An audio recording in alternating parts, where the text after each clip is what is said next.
Il y a quelque temps, j'ai fait une vidéo sur le thème du nouvel ordre mondial et des théories du complot, vidéo qui a très bien marché. Mais au cours de cette vidéo, j'expliquais que pendant un temps, j'avais cru à ces théories et que maintenant, en fait, je n'y croyais plus vraiment. La question est, qu'est-ce qui m'a fait changer d'avis? J'ai un petit secret à te dire, approche-toi. Les théories du complot sont elles-mêmes un complot. Alors pour commencer à parler un petit peu de cette théorie, j'aimerais te raconter un petit morceau de mon histoire personnelle. Alors donc j'ai grandi dans une famille plutôt athée, disons agnostique, et je me suis souvent posé des questions sur les choses de Dieu tout en gardant ça pour moi.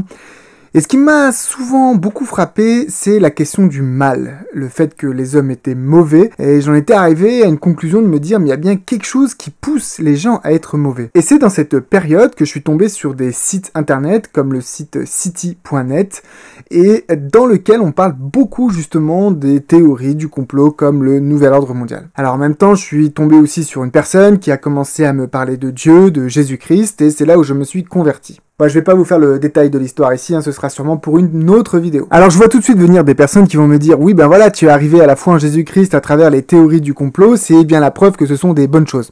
Bon, j'aimerais préciser que la personne qui m'a parlé de Jésus et avec laquelle je suis arrivé à la foi a fait de la prison, notamment pour des choses proches de l'acte de barbarie. Comme quoi on peut se convertir pour des bonnes et parfois des mauvaises raisons, ou en tout cas à travers des bonnes ou des mauvais canaux. Bref, après ma conversion, j'ai fait beaucoup de recherches et je me suis beaucoup intéressé à ces questions de nouvel ordre mondial et toutes les théories du complot qui allaient autour. Faut savoir qu'on était en 2007, on n'en parlait pas forcément autant qu'on en parle aujourd'hui dans les médias, la notion de fake news et même de complotisme n'existait pas. Alors il faut savoir que j'étais vraiment un extrémiste dans la matière, je lisais beaucoup et j'en parlais beaucoup et je faisais beaucoup d'associations entre ces éléments-là et la Bible. Puis il y a un moment, ce qui s'est passé, c'est que en continuant à creuser, j'ai découvert que les personnes qui faisaient la promotion de cette théorie du complot étaient vraiment aux antipodes de mes croyances. J'ai donc commencé à creuser non plus les théories, mais les origines de ces théories. Et c'est là que j'ai découvert d'où est-ce que venaient ces théories et comment avaient émergé ces théories du complot, ces croyances autour de ce complot mondial. Et c'est là que j'ai décidé de ne plus donner de crédit à ces théories. Et ensuite, en étudiant la Bible 7 fois, c'est là que j'ai découvert qu'en fait, toutes ces théories d'un gouvernement mondial unique, sataniste, antichrétien ne collaient pas avec la description et la narration que l'on trouvait dans les prophéties de la Bible. C'est un élément que j'aborde dans la vidéo que j'ai déjà faite et que tu peux aller regarder si tu ne l'as pas encore vue car cette vidéo est la suite de celle-ci. Alors j'imagine que là tout de suite tu as envie d'en savoir plus justement sur ces origines du complot, mais avant ça j'aimerais te raconter une petite parabole qu'on va appeler la parabole du complot qui va me permettre d'illustrer ensuite mon propos. Imagine-toi un lieu, un pays dans lequel un roi tyrannique régnait avec une main de fer sur son peuple. Il était très dur avec son peuple, notamment en demandant beaucoup d'argent et en prétendant être l'intermédiaire entre les gens et Dieu. Il se faisait passer pour le représentant de Dieu et il en profitait de ce statut pour mettre la pression sur son peuple. Il faisait notamment croire qu'il avait les moyens d'emmener les gens au paradis ou en enfer en fonction de sa décision. Donc le peuple avait très peur forcément de désobéir à ce roi. Ce roi avait un cousin qui aimait beaucoup le roi. Ce cousin passait son temps à aider le roi dans toutes ses tâches. Il était très proche de lui et faisait tout ce qu'il pouvait pour que le roi puisse garder sa place. Mais un jour, vois-tu, le peuple en a eu marre. Il a commencé à se révolter et à ce moment-là, le roi a pris peur et il a dû partir dans un pays très loin. Le peuple a alors commencé à tuer tous ceux qui avaient aidé et avaient travaillé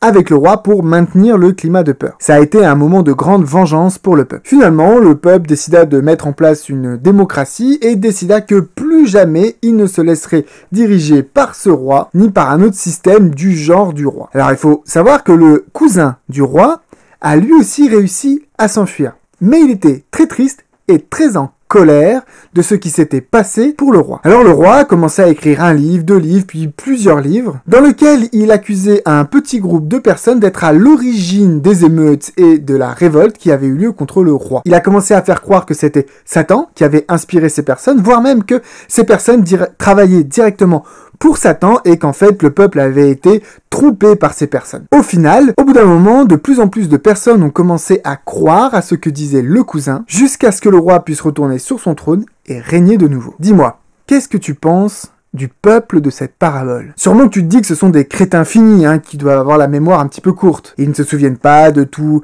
les martyrs qu'ils ont eus, de toute la tyrannie du roi qui se prenait lui-même pour Dieu. Tu penses que ce sont des imbéciles et que ce cousin est un petit peu tordu dans sa tête pour pouvoir écrire ces livres-là et que le peuple est encore plus tordu de croire aux bêtises que le cousin raconte. Et pourtant, cette parabole illustre parfaitement ce qui s'est passé avec les théories du complot. Je m'explique. Dans la vraie vie, le cousin de mon histoire, celui qui aide le roi à revenir en bonne grâce auprès du peuple, s'appelle Augustin Baruel. Augustin Baruel, c'est un ancien prêtre catholique et jésuite qui a vécu de 1741 à 1820. Ce prêtre, il est connu pour un ouvrage en particulier, même si c'est pas le seul qu'il a écrit. Cet ouvrage, c'est Mémoires pour servir l'histoire du jacobinisme en 4 volumes. L'idée de cet ouvrage est très simple et je te lis un extrait qui en résume bien le contenu. Dans cette révolution française, tout jusqu'à ses forfaits les plus épouvantables, tout a été prévu, médité, combiné, résolu, statué, tout a été amené par des hommes qui avaient seuls le fil des conspirations longtemps ourdis dans les sociétés secrètes et qui ont su choisir et hâter les moments propices au complot. Augustin Baruel, c'est le mec qui a systématisé la notion de complot. Il part d'un événement historique qu'il a vécu de plein fouet, la Révolution française, et pour lui, cette révolution est en fait un complot mené par les Illuminati, francs-maçons et toutes les sectes de ce genre. Et dans cet ouvrage, il va annoncer les pires scénarios pour la France et l'Europe si ces sociétés secrètes arrivent à mettre en œuvre toutes leurs idées. Alors attention, il n'est pas le premier à avoir énuméré ces théories ou à avoir prévenu que des théories de ce genre existaient. Il faut savoir que depuis ses débuts, la franc-maçonnerie est accusée de toutes sortes de complots. Mais c'est lui, Augustin Baruel, qui le fera de la manière la plus méthodique, la plus systématisée et avec des prétendues preuves. Pour lui, les sociétés secrètes menées par les Illuminati sont en sous-main à l'origine d'un complot mondial pour faire tomber 2 choses, le trône et l'autel. Retenez bien cette expression, elle est importante dans la pensée de Baruel, le trône et l'autel. Un complot, d'après Baruel, contre le trône et l'autel, c'est-à-dire contre la monarchie et contre l'église catholique. Et en fait, Baruel, ce sera le premier à mettre sur le devant de la scène une société secrète qui était relativement connu à ce moment-là, qui s'appelait les Illuminati. Alors je vais pas dans cette vidéo te refaire l'histoire des Illuminati, ce qu'elle a été, comment elle est arrivée à l'existence et comment elle s'est arrêtée, mais je t'invite à aller voir cette vidéo qui est excellemment bien faite sur l'histoire de cette société secrète. Ce qu'il faut savoir, c'est qu'à l'époque où Baruel écrit son livre, cette société secrète, d'après les sources historiques que l'on a, elle est un petit peu en perdition, elle est un peu en perte de vitesse, elle est vraiment sur sa fin, et elle a jamais vraiment eu un énorme succès au point de remplacer les autres sociétés secrètes, même si elle a un petit peu bouleversé les sociétés secrètes qui existaient dans son environnement. Disons qu'elle a eu son heure de gloire, mais qu'elle a vite fait de s'être cassé la figure. Mais pour Baruel, cette société secrète existait encore et en fait elle était passée un petit peu en mode clandestin, en mode sous-marin. C'est-à-dire aujourd'hui dans tous les réseaux complotistes qui croient à ces théories du complot du nouvel ordre mondial, justement on te dit que les Illuminati ont infiltré toutes les autres sociétés secrètes et existent encore. Mais cette pensée-là, c'est Baruel qui l'a donnée. On n'a aucune source historique qui l'atteste. C'est Baruel qui le dit et qui l'affirme. Donc aujourd'hui si tu crois ça, c'est parce que tu crois ce que Baruel a dit. Et finalement, la théorie comme quoi les Illuminati sont le bras armé de Satan pour faire tomber l'autel et le trône, ça vient de Baruel. C'est pour ça que c'est un personnage très important dans la compréhension des théories du nouvel ordre mondial et du gouvernement unique sataniste contre l'autel, les catholiques. Donc je résume, on a une société secrète à moitié morte d'un côté et une révolution populaire anticléricale, donc anti-église catholique, de l'autre. Au milieu, on a un prêtre jésuite qui va essayer de convaincre l'opinion publique que l'un est responsable de l'autre et que la grande victime dans tout ça, c'est l'église catholique. Oui, on parle bien de cette église qui a vendu le salut pendant des siècles, qui s'est détournée de l'évangile, qui vendait des titres d'évêques au plus offrant, qui saignait la population avec toutes sortes d'impôts. C'est aussi l'église qui a foutu le sbeul un petit peu partout en Europe et même dans le monde entier. Tout ça pendant des décennies, voire même pendant des siècles. Et cette église, d'après Augustin Baruel, est une victime. Donc tu vois peut-être un petit peu le rapprochement avec ma parabole. Dans la parabole, le roi, en fait, c'est la papauté, le système clérical mis en place par l'église catholique durant la période du Moyen-Âge. Et le cousin, c'est Augustin Baruel. Le roi, le pape, s'est pris une sacrée raclée à travers la Révolution française et même à travers Napoléon lui-même. Et Augustin Baruel, eh ben, c'est le jésuite qui essaye de dire que tout ça est une machination contre ce pauvre petit pape qui en fait était le sauveur du monde et pas du tout un coupable. Bon, je peux pas rentrer en détail dans la pensée de Baruel avec des citations et tout ça, sinon la vidéo ne s'arrêterait pas.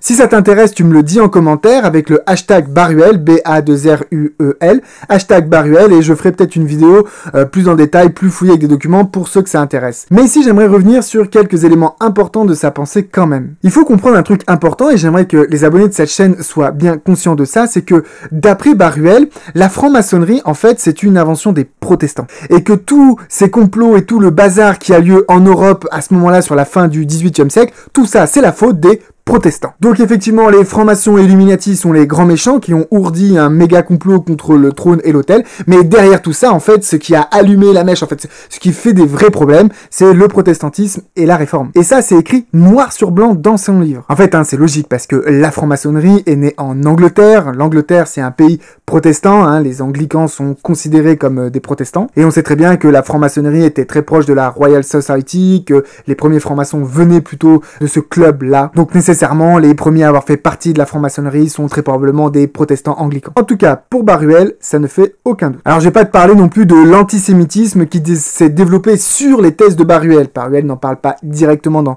cet ouvrage que j'ai cité, mais par-dessus ça, il va y avoir tout ce concept de judéo-maçon qui va venir ensuite, qui va mener jusqu'à la Seconde Guerre mondiale et toutes les horreurs du nazisme. On sait que Baruel est cité et que ces idées-là d'un complot vont venir se construire sur les idées de Baruel à travers d'autres personnages. D'ailleurs, certains auteurs catholiques iront jusqu'à dire que le trio de la haine, ce sont les juifs, les francs-maçons et les protestants. Dans ces milieux, la démocratie elle-même est critiquée et c'est justement l'insulte la plus suprême au trône et à l'église. Donc cette révolution française qui était censée amener la démocratie, c'est une atteinte directe aux grandes valeurs de l'église catholique qu'il faut défendre à tout prix. Alors attention, je ne suis pas en train de dire que l'église catholique a inventé le complot. Ce que je suis en train de dire, c'est que au 19e siècle, alors que l'église catholique s'est pris un sérieux retour de bâton, après avoir fait bien du mal à beaucoup de personnes, il y a des gens, comme Augustin Baruel, qui ont essayé d'inverser la tendance sur la réputation de l'église. Ce sont des milieux catholiques, intégristes à tendance royaliste qui ont nourri ce complot. Certes, ils ont pu avoir un fort écho à une certaine période, mais ce n'est pas l'institution catholique qui a inventé ce complot. C'est pour ça que dans mon histoire, je parle du cousin et pas du roi qui aurait inventé ces théories. Je distingue donc un groupe de personnes qui défend une idéologie et l'obédience religieuse dont ces personnes sont issues. Alors là, il y a plein de gens en regardant la vidéo qui se diront « Ok, d'accord, ça vient peut-être des milieux jésuites, catholiques, je sais pas quoi, mais moi, ça me concerne pas parce que moi, je crois à des théories du complot qui ne mettent pas en scène l'église catholique comme victime. » Et c'est là où intervient la notion de variante à la théorie originale. Oui, Baruel a parlé des Illuminati au cœur d'un grand complot mondial qui commence par la Révolution française afin de porter du tort au trône et à l'autel, comprenez la monarchie et l'église catholique. Mais aujourd'hui, on a des courants qui, tout en préservant l'idée de base d'un complot Illuminati, ne parlent plus de l'autel ni du trône. Parce que ça représente plus trop en fait leurs idéaux actuels, cette notion de trône, puisque c'est souvent parfois des défenseurs de la démocratie, ni d'autel, parce que parfois c'est pas des catholiques, mais plutôt des protestants, ou voire complètement d'autres religions. Mais c'est là où on pourrait remettre la solidité de cette théorie, c'est-à-dire ils sont partis d'une théorie de base qui disait quelque chose, et puis ils l'ont un petit peu modifié parce que ça ne correspond pas à leurs propres idées. Pas très solide, C'est un petit peu à la sauce de celui qui te sert la théorie, quoi. Alors je vais te donner deux exemples pour illustrer ça. Le premier, c'est le complot des reptiliens. Je te disais, quand je me suis converti, je consultais un site qui s'appelait City.net, City pour Sylvain Timsit. Eh bien, l'auteur de ce site mettait en avant sur son site internet plutôt une religion, disons, mystique, orientale, proche du New Age. Et d'autres sites du même genre, avec la même orientation spirituelle, elles aussi entretenaient tous les délires autour des complots gouvernement mondial. Et donc ces sites internet mettaient en avant la notion de cycle en disant qu'on passait d'un cycle à un autre et que le complot faisait partie d'un des cycles, mais que bientôt tout ça allait s'arrêter pour qu'on passe à autre chose. Voilà, des idées pas très chrétiennes, quoi. Et si tu regardes, il y a énormément de défenseurs justement de ces théories du complot, nouvel ordre mondial et tout ça, qui sont plutôt dans les milieux spirites et pas vraiment dans les milieux chrétiens, ou alors Christ est parmi l'ensemble de ces choses-là, quoi. Pour eux, le monde est envahi de démons et de mauvais anges, voire d'extraterrestres, comme les reptiliens, et il faut se mettre du côté de l'énergie positive et des bons anges pour lutter contre contre eux, c'est mauvais. Bon, je dis un petit peu n'importe quoi, hein, je ne maîtrise pas du tout la théologie, la terminologie, la cosmologie de ces milieux,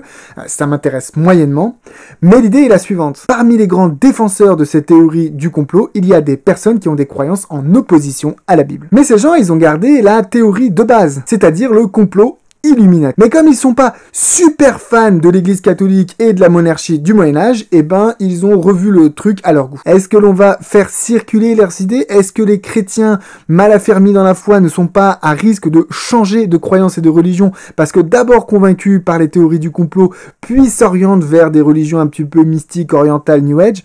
Moi, c'est ça le danger que je vois. L'autre variante la plus répandue, c'est la variante évangélique. La différence avec Baruel, c'est que ce n'est plus contre l'église catholique que ce complot se fait, mais contre la chrétienté en général. Et on ne parle plus de la monarchie, mais de la démocratie. Et il y en a plein qui sont prêts à s'associer à des mouvements catholiques intégristes justement pour défendre, présenter ces théories et les combattre. C'est-à-dire que, si tu comprends bien, ceux qui souhaitaient que les protestants et les évangéliques se retrouvent au bout d'une corde, il n'y a pas si longtemps que ça, sont maintenant devenus des super copains avec les protestants et les évangéliques. Y a pas un truc qui te chagrine là? Alors quel lien entre Baruel et ses variantes? Eh ben, je le répète, Baruel est le père de la mise en lumière de la secte dite des Illuminati. C'est-à-dire que c'est lui qui place les Illuminati au cœur de ce grand complot. Personne d'autre ne le fait. C'est lui qui le démontre, qui le systématise. Donc si dans une théorie à laquelle tu adhères, il y a ce concept d'Illuminati en sous-main, en état profond, en tout ce que tu veux, quelque part derrière, tu donnes du crédit et du relief à la théorie de Baruel. Alors certains me diront non, c'est pas des variantes, ce sont des corrections parce qu'effectivement Baruel défendait son steak mais il avait pas tout compris, aujourd'hui on a bien compris. Alors si tu veux, tu peux croire ça, c'est ton choix, mais pour moi, il y a un grand danger à faire cela. D'abord, je le répète, en mettant les Illuminati au cœur du complot, tu donnes du crédit à la thèse de Baruel, à cette thèse-là, et pourquoi pas à toutes les autres. Notamment, je le répète, les protestants sont un danger pour le monde. Ensuite, en donnant du crédit à cette thèse, tu lui donnes de l'écho. Et même si ce n'est pas la même chose sur la finalité, finalement c'est le cœur de cette thèse autour des Illuminati que tu mets en avant et que les défenseurs de cette thèse voient répandue dans tous les milieux, même s'il y a des petits changements. Et finalement, ceux qui défendent cette thèse, et vraiment les thèses d'origine de Baruel, le complot contre l'autel et le trône, ces groupes-là sont très organisés. Le jour où leur thèse sera majoritaire et qu'il y aura un soulèvement de la population contre ces soi-disant Illuminati, qui prendra le lead sur les mouvements qui se sont soulevés? Ce sera les mieux organisés. C'est l'histoire du cousin. Alors peut-être que tu penses que c'est un petit peu délirant, qu'il y a un mouvement de foule qui va rétablir justement le papisme, la papauté, toutes ces choses-là. Alors d'abord, j'aimerais te dire que c'est pas beaucoup plus délirant que ces histoires d'Illuminati et de complot, parce qu'il n'y a aucune source historique qui peut permettre d'attester ces choses-là. Donc de dire qu'il va y avoir un retour du pape, là, du roi, grâce au cousin, Augustin Baruel, c'est pas plus délirant que de dire qu'il y a une secte Illuminati aujourd'hui qui contrôle le monde. Ensuite, je te rappelle que je considère que cette histoire de complot est un complot en soi. Le coupable d'hier réinvente l'histoire pour faire tourner le vent de la réputation en sa faveur. Il a intérêt à se cacher, notamment derrière tout un tas de variantes un petit peu plus friendly. Comme ça, on ne le voit pas venir au tournant. Je parle du cousin, là. Et enfin, c'est biblique, mec. Et on trouve tout ça décrit dans Apocalypse chapitre 13. Alors, l'Apocalypse est un livre très symbolique, un peu mystérieux, avec plein d'interprétations possibles dans tous les sens. Là, je vais te présenter la vision à laquelle j'adhère moi, et je vais faire plein de raccourcis. Si tu veux une vidéo avec plus de détails sur Apocalypse 13, tu connais la chanson, tu le mets en commentaire. Alors, Apocalypse 13, ça appartient à une unité textuelle qui va du chapitre 12 au chapitre 14. Dans cette grande vision, on a 3 bêtes affreuses. La première est un dragon, la deuxième est une bête qui ressemble passablement au dragon, et la troisième est une autre bête qui, celle-ci, ressemble plutôt à un agneau. Ces 3 bêtes représentent 3 méthodes utilisées par Satan pour faire du tort à l'église de Dieu. On le voit bien parce que la cible et les victimes de chacune de ces bêtes, c'est toujours les serviteurs de Dieu. Le dragon fait la guerre au reste de la postérité de la femme, c'est-à-dire l'église. La première bête, elle fait la guerre aux saints. Et la deuxième bête fait tuer tous ceux qui refusent d'adorer la première bête, qui faisait la guerre aux saints. L'interprétation historiciste fait de ces 3 bêtes 3 pouvoirs politiques qui se succèdent dans le temps. On va reconnaître la Rome païenne dans le dragon, la Rome chrétienne du Moyen-Âge à travers la première bête, et la Rome moderne, américaine, à travers la troisième bête. Bon là tu dois te dire mais de quoi il parle? Encore une fois je le répète, si tu veux plus de détails sur cette présentation, c'est dans les commentaires. Ce que je vais faire c'est juste te donner les arguments concernant la seconde bête parce qu'en fait c'est celle qui nous intéresse. Ce qui caractérise cette bête, c'est sa ressemblance avec une autre entité prophétique que l'on trouve cette fois-ci dans le chapitre 7 du livre de Daniel. Tu vois ici dans ce tableau la ressemblance qu'il y a même physique entre ces deux bêtes. Dans la bête d'Apocalypse 13,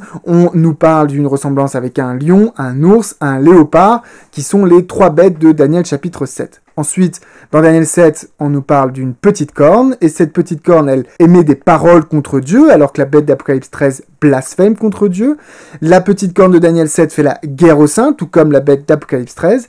La petite corne de Daniel 7 a une action qui dure 3 ans et demi, alors que la bête d'Apocalypse 13 a une action qui dure 42 mois, qui sont deux périodes équivalentes. Et il est dans les deux, la corne et la bête, question de sa bouche. Donc on a une bonne correspondance. Or, la corne de Daniel 7 est très facilement identifiable. Elle arrive dans le cadre de la fin de l'Empire romain, qui est la quatrième bête de Daniel chapitre 7, dans le contexte de la naissance des pays européens, et elle dure plus d'un millénaire. Si tu as vu la vidéo où je parle de Daniel 9 et de la démonstration comme quoi Jésus est bien le Messie, je parle du principe jour-année qui veut qu'un jour symbolique prophétique représente une année réelle. Donc 3 ans et demi ou 42 mois, c'est égal à 1260 jours symboliques et donc 1260 années. Pendant des siècles, de très nombreux interprètes protestants comme évangéliques ont reconnu la création de ce que l'on appelle la papauté, c'est-à-dire un système clérical hiérarchique avec à sa tête ce que les historiens ont appelé un système césaro-papiste, c'est-à-dire une puissance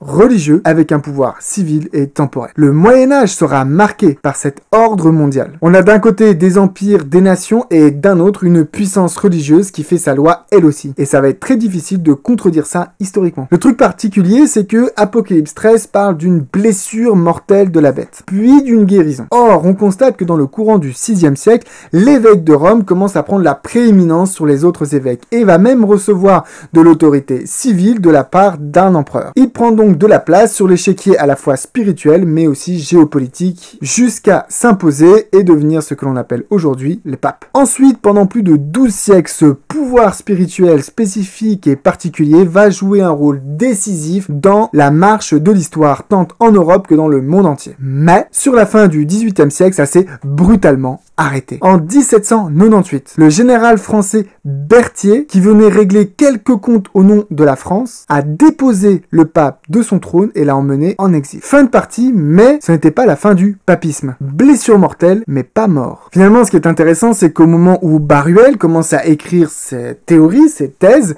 c'est à ce même moment-là que la papauté reçoit sa blessure mortelle. Donc regarde un petit peu le cours de l'histoire. À un moment donné où la prophétie nous dit que ce système politico-religieux va prendre fin et qu'il s'agit d'une blessure mortelle voulue par Dieu, on a un personnage qui vient nous dire « Ah non, non, non, non, non, c'est Satan qui a fait tout ça pour que ça arrive. Nous, en fait, on est les victimes et il faut retourner la vapeur. » Et Apocalypse chapitre 13, la deuxième partie du chapitre 13, nous raconte comment est-ce que cette bête va finalement guérir de sa blessure. Et on nous dit très précisément que c'est donc une bête qui ressemble à un agneau qui va faire que la population permette à la bête qui était blessée de revenir sur le devant de la scène. Donc ce ne sont pas des pouvoirs qui vont faire revenir la bête, mais c'est la population elle-même. Cette population qui justement aura été convaincue par les fameuses thèses du cousin, c'est-à-dire Baruel, que cette bête n'était pas si méchante que ça en fait. Alors ayant dit tout cela, je rappelle ce que j'ai dit dans ma dernière vidéo sur le sujet du complot Illuminati, Nouvel Ordre Mondial et tout ça. La thèse comme quoi il va y avoir un gouvernement unique et mondial anti-chrétien n'est pas soutenue par la Bible. D'abord, il y a une prophétie aussi simple que Daniel chapitre 2 qui décrit bien qu'au moment où la petite pierre vient frapper la statue pour détruire tous les empires, la partie que frappe la petite pierre, c'est les doigts de pied qui sont divisés, le texte le dit clairement. Ensuite, les apôtres parlent d'une apostasie de l'église chrétienne qui finira en dictature. Et Jean dira même dans l'une de ses épîtres que l'antichrist est avant tout un chrétien. J'ajouterai à cela que la toute première théorie du complot date du Jardin d'Éden. Le serpent n'a-t-il pas accusé Dieu de vouloir entraver le développement libre de Adam et Ève sous couvert de paternalisme? Le premier à avoir défini une théorie du complot, c'est Satan. Et sa première victime, c'était Dieu. Attention mes amis, la méthode de la théorie du complot a été inventée par le serpent. Méfiez-vous. Je vais vous donner un petit exercice pour les plus motivés d'entre vous. À votre avis, combien y a-t-il de théories du complot dans la Bible? C'est-à-dire, combien de fois est-ce que des serviteurs de Dieu se font accuser par d'autres de servir l'ennemi et d'essayer de tromper le peuple de Dieu? Mettez-moi en commentaire une histoire qui serait une théorie du complot. Vous allez voir, vous serez surpris. Les serviteurs de Dieu sont bien souvent victimes des théories du complot. Alors je sais qu'en regardant cette vidéo, il y en a plein qui vont être fâchés, comme la vidéo précédente que j'ai faite, où j'ai reçu presque des insultes et des menaces à certains moments. D'ailleurs, je suis sûr que moins de la moitié de ceux qui ont commencé à regarder cette vidéo arrivent jusqu'à ce moment-là de la vidéo. Mais si tu as regardé la vidéo jusqu'à maintenant, déjà merci, et que tu as encore un petit doute sur tout ce que je te raconte, j'aimerais terminer avec un dernier argument. Les théories du complot, nouvel ordre mondial, Illuminati, franc-maçon datent, comme on l'a vu, de plus de 2 siècles. Dites-moi, depuis ce temps, ces milieux-là, ils ont annoncé qu'il arriverait tout un tas de trucs. À chaque soubresaut de l'histoire, on nous prophétise tout un tas de malheurs. Qu'est-ce que ces gens ont déjà dit de vrai? C'est-à-dire, qu'est-ce que ces gens ont déjà annoncé à l'avance qu'il allait arriver et qui s'est effectivement réalisé? Ces gens jouent sur vos émotions, vos peurs, vos valeurs, votre honnêteté, votre envie de justice, mais ils profitent de votre crédulité. Éprouvez tous les esprits, nous dit la Bible. Et on reconnaît un prophète à la réalisation de sa prophétie. Je réponds à ma question. Ces gens-là n'ont jamais rien annoncé qui s'est réalisé. Soit ils annoncent des trucs invérifiables, soit ils annoncent des trucs qui finalement ne se réalisent pas, et ils passent à autre chose, comme si de rien n'était. Ils passent à une autre théorie, et ils continuent de capter votre attention. Moi, j'ai décidé de ne plus porter aucun crédit aux théories du complot. Pourquoi? Parce que la Bible contredit le modèle de ces théories. Gouvernement mondial, dictature antichrétienne, tout ça, c'est pas biblique. Parce que Satan est le premier des théoriciens du complot. Parce qu'à l'origine, cette théorie du complot Illuminati a été inventée par un type qui a essayé de faire passer le coupable pour innocent. Et que ce type a pointé du doigt comme responsable les protestants, qui ont pourtant été les premières victimes de ce coupable. Parce que ces théories sont aussi utilisées par des courants spirites, New Age, orientalistes, qui ne font que donner du crédit à ces théories originales. Parce que je pense que ces théories donnent du crédit à des mouvements qui, je pense, sont dangereux pour la démocratie, la liberté religieuse et le christianisme, le vrai. Parce que ces théories se basent sur des éléments qui ne se vérifient pas dans l'histoire, ni dans le passé, ni dans le présent. Les amis, contentez-vous d'étudier la Bible et laissez ces théories pour les autres, ceux qui n'ont pas d'espérance. Merci d'avoir regardé cette longue vidéo. J'espère qu'elle vous a plu, j'espère qu'elle vous a appris des choses, j'espère qu'elle aura aussi changé votre manière de voir, j'espère qu'elle vous apportera de la réflexion et de la méditation, j'espère surtout qu'elle vous rapprochera de Jésus-Christ et de son plan pour nous sauver. Je sais que j'ai fait beaucoup de raccourcis et de simplifications, mais ça reste quand même ici de la vulgarisation. Comme je te l'ai dit, si tu veux une vidéo plus approfondie sur les thèses de Baruel avec des citations, une analyse de son ouvrage, tu le mets en commentaire. Pareil, si tu voudrais avoir une vidéo plus approfondie sur Apocalypse 13, ce qui comprend une analyse du chapitre 12, 13 et 14, c'est pareil, tu les mets dans le commentaire. Je vais vous mettre en description tout un tas de sources que vous puissiez vérifier les affirmations que je fais par vous-même, que vous puissiez aller voir les documents historiques, notamment aussi des articles d'historiens qui ont travaillé sur cette question du rapprochement entre les milieux catholiques et les théories du complot, franc-maçon, Illuminati, nouvel ordre mondial. Je vous mets aussi en description une vidéo un petit peu pro-Baruel qui défend Baruel comme un bon historien et qui va dans le sens de Baruel. Ça va un petit peu équilibrer les propos de ma propre vidéo et lui, il analyse un petit peu plus le propos et je pense que les évangéliques en écoutant ça seront assez choqués de ce qu'il y a dedans, donc je n'hésite pas à la mettre. Comme d'habitude, vous savez que pour me soutenir, le pouce en l'air, c'est un moyen très efficace. Un commentaire aussi, même si c'est juste pour me dire merci, c'est génial ce que tu fais. Partagez aussi cette vidéo avec votre entourage. Je pense que ça peut faire pas mal de débats, surtout aujourd'hui avec toutes ces thèses complotistes qui tournent un petit peu partout. Ça peut vous faire réfléchir. Vous savez aussi que si vous voulez me soutenir, vous pouvez aller sur Tipeee. Merci à tous ceux qui ont commencé à me soutenir. Ça me fait très chaud au cœur. Je vous remercie et je m'engage à vous tenir au courant de ce que je vais faire avec votre argent pour pouvoir améliorer la qualité de la chaîne. Je vous dis à tous à très bientôt pour de nouvelles vidéos. D'ici là, portez-vous bien, étudiez bien la parole et vérifiez tout ce que je vous dis à la lumière de la parole, dans la prière et par le Saint-Esprit. Et d'ici là, je vous bénis.